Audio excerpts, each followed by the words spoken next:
Hey everyone, we are from Group 9 and we will be talking about transmission media.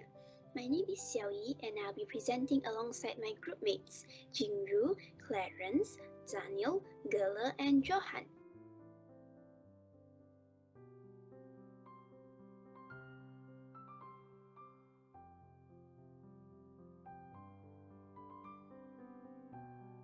First of all, what is transmission media? Well, looking at it scientifically, it is the path of data being propagated in the form of electromagnetic signals from a transmitter to a receiver.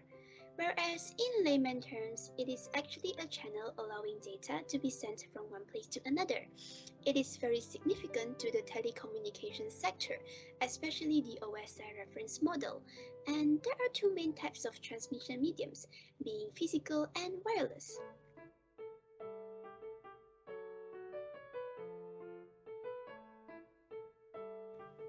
The physical transmission media, also known as the wired transmission media, requires a physical pathway to send the signals of data throughout the devices.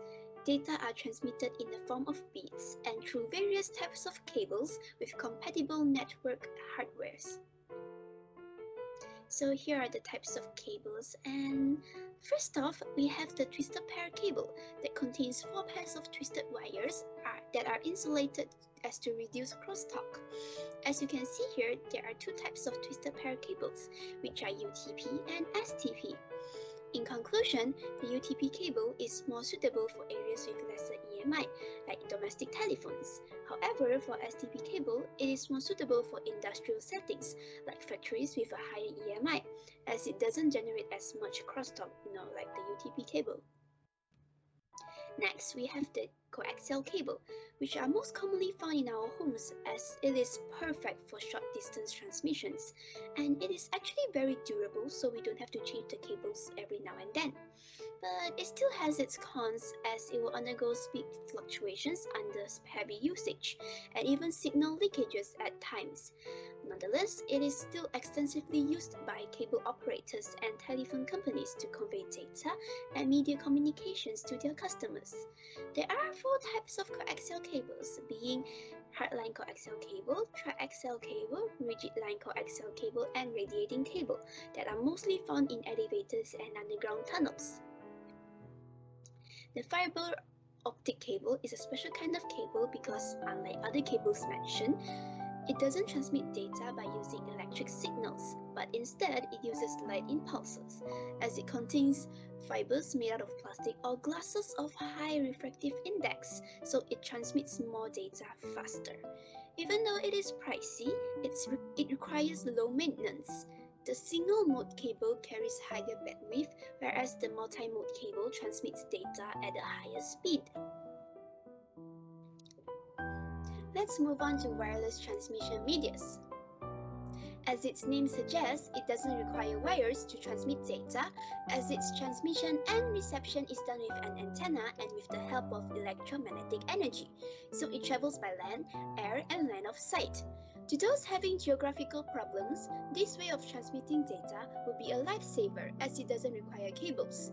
Hence, more and more people tend to opt for this wireless option. These are the types of wireless transmission mediums, and one of the most common electromagnetic transmission will be radio transmission, as it can be seen in small antennas in mobile phones.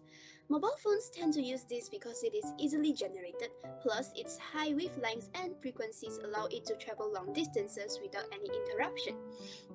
Plus, it does not require line of sight to propagate, but it still has its cons as it has limited ranges and its radiation could even be dangerous to human health.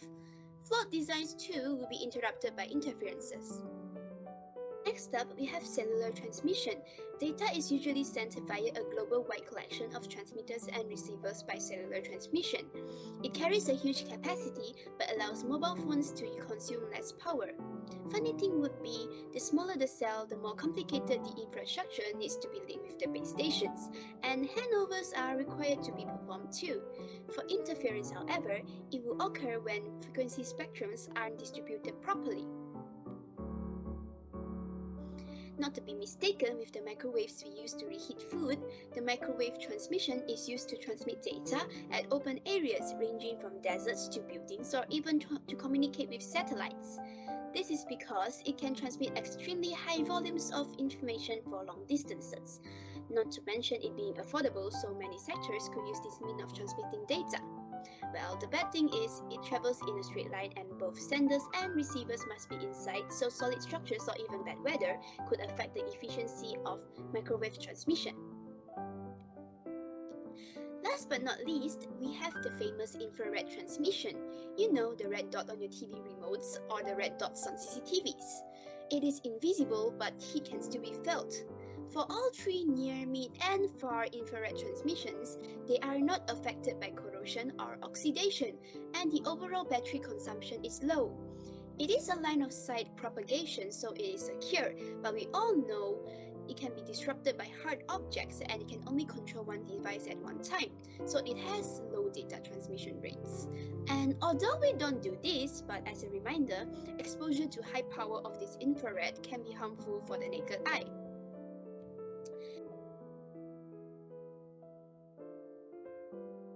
As a conclusion, after going through various types of transmission mediums, it is safe to say that our future is dependent on this. But luckily, people are still working very hard to revamp this as to remove as much cons as they can. So kudos to them, and kudos to you for being an awesome audience. This will be the end of our presentation, and have a great day ahead. Thank you!